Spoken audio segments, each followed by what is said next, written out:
ನಮ್ಮ ಮಾಜಿ ಸಚಿವರಾಗಿರುವಂತಹ ತಂಗಡಗಿಯವರು ನರೇಂದ್ರ ಮೋದಿಯವರ ಕುರಿತಾಗಿ ಒಂದು ಅದ್ಭುತವಾದ ಕವನವನ್ನ ರಚನೆಯನ್ನ ಮಾಡಿದ್ದಾರೆ ಕಣ್ರಿ. ಮೊದಲು ನಾವೆಲ್ಲ ಆ ಕವನವನ್ನ ಕೇಳ್ಬಿಡೋಣ. ನಂತರ ಆ ಕವನಕ್ಕೆ ಸರಿಯಾದಂತಹ ಒಂದು ಕೌಂಟರ್ ಕವನವನ್ನ ಕೊಡೋಣ. ಮೊದಲು ನಾವೆಲ್ಲ ಆ ಕವನವನ್ನ ಕೇಳೋಣ. ದೇಶದಲ್ಲಿ ಪೆಟ್ರೋಲ್ ಇಲ್ಲ, ದೇಶದಲ್ಲಿ ಪೆಟ್ರೋಲ್ ಇಲ್ಲ, ವಿದೇಶದಲ್ಲಿ ಮರ್ಯಾದೆ ಇಲ್ಲ. ದೇಶದಲ್ಲಿ ಪೆಟ್ರೋಲ್ ಇಲ್ಲ, ವಿದೇಶದಲ್ಲಿ ಮರ್ಯಾದೆ ಇಲ್ಲ, ನಮ್ಮ ರೂಪಾಯಿಕ ಬೆಲೆ ಇಲ್ಲ, ನಮ್ಮ ರೂಪಾಯಿಕ ಬೆಲೆ ಇಲ್ಲ. ಮೀಡಿಯಾ ಮುಂದೆ ಬರಲು ದಮ್ಮಿಲ್ಲ, ಮೀಡಿಯಾ ಮುಂದೆ ಬರಕ ದಮ್ಮಿಲ್ಲ. ಆದರೂ ತಿರ್ಪೆ ಶೋಕಿಗೆ ಕಮ್ಮಿ ಇಲ್ಲ.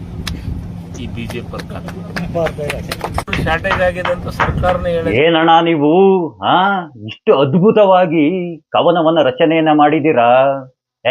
ಕವಿರತ್ನ ಕಾಳಿದಾಸ ಇದ್ದಂಗೆ ಕಣಣ್ಣ ರಾಜಕಾರಣದಲ್ಲಿ ನೀವು. ಅಣ್ಣ, ನಾನೊಂದು ಕವನವನ್ನ ರಚನೆಯನ್ನ ಮಾಡಿದ್ದೀನಿ ಕಣಣ್ಣ. ನಿಮ್ಮಷ್ಟು ಅದ್ಭುತವಾಗಿ ರಚನೆಯನ್ನ ಮಾಡೋದಕ್ಕೆ ಬಂದಿಲ್ಲ. ನನಗಿರುವಂತಹ ಜ್ಞಾನದಲ್ಲಿ ಒಂದು ಕವನವನ್ನ ರಚನೆಯನ್ನ ಮಾಡಿದ್ದೀನಿ. ಅದನ್ನ ಇವಾಗ ಹೇಳ್ತೀನಿ ಅಣ್ಣ. ರಾಜ್ಯ ಅಭಿವೃದ್ಧಿಯನ್ನ ಕಾಣ್ತಾ ಇಲ್ಲ. ಏನೇಳಿ? ರಾಜ್ಯ ಅಭಿವೃದ್ಧಿಯನ್ನ ಕಾಣ್ತಾ ಇಲ್ಲ. ಸರ್ಕಾರದ ಖಜಾನೆಯಲ್ಲಿ ಹಣ ಇಲ್ಲ. ಸರ್ಕಾರದ ಖಜಾನೆಯಲ್ಲಿ ಹಣ ಇಲ್ಲ. ಗ್ಯಾರಂಟಿಗಳಿಗೆ ಗತಿ ಇಲ್ಲ.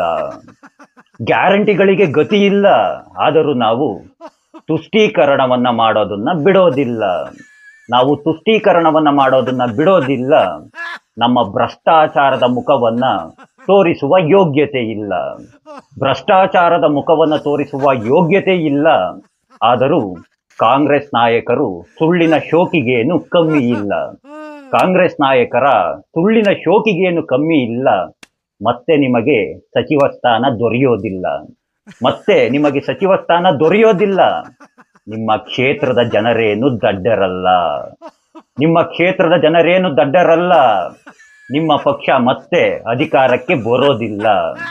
ನಿಮ್ಮ ಪಕ್ಷ ಮತ್ತೆ ಅಧಿಕಾರಕ್ಕೆ ಬರೋದಿಲ್ಲ. ನಿಮಗೆ ನಿಮ್ಮ ಕ್ಷೇತ್ರದಲ್ಲಿ ಮತ್ತೆ ಆಯ್ಕೆಯಾಗುವಂತಹ ಯೋಗ್ಯತೆ ಇಲ್ಲ. ನಿಮಗೆ ನಿಮ್ಮ ಕ್ಷೇತ್ರದಲ್ಲಿ ಮತ್ತೆ ಆಯ್ಕೆಯಾಗುವಂತಹ ಯೋಗ್ಯತೆ ಇಲ್ಲ. ನಿಮ್ಮ ಈ ರೀತಿಯಾದಂತಹ ಕವನಗಳನ್ನ ಮತ್ತೆ ಮತ್ತೆ ಕೇಳೋದಕ್ಕೆ ನಮ್ಗೆ ಯಾರಿಗೂ ಪುರ್ಸೋತಿಲ್ಲ.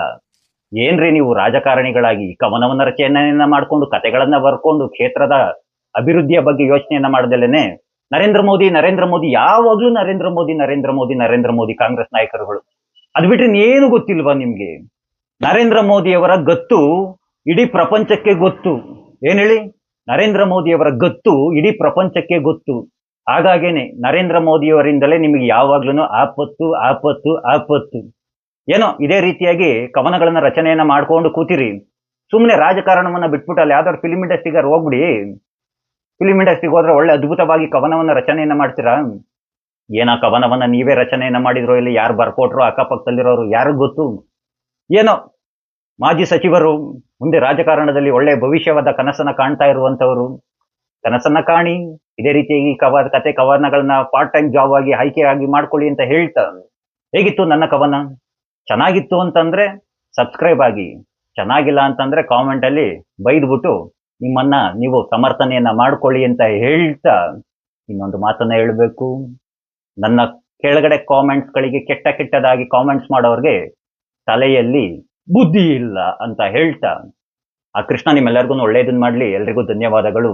ಜೈ ಶ್ರೀ ಕೃಷ್ಣ.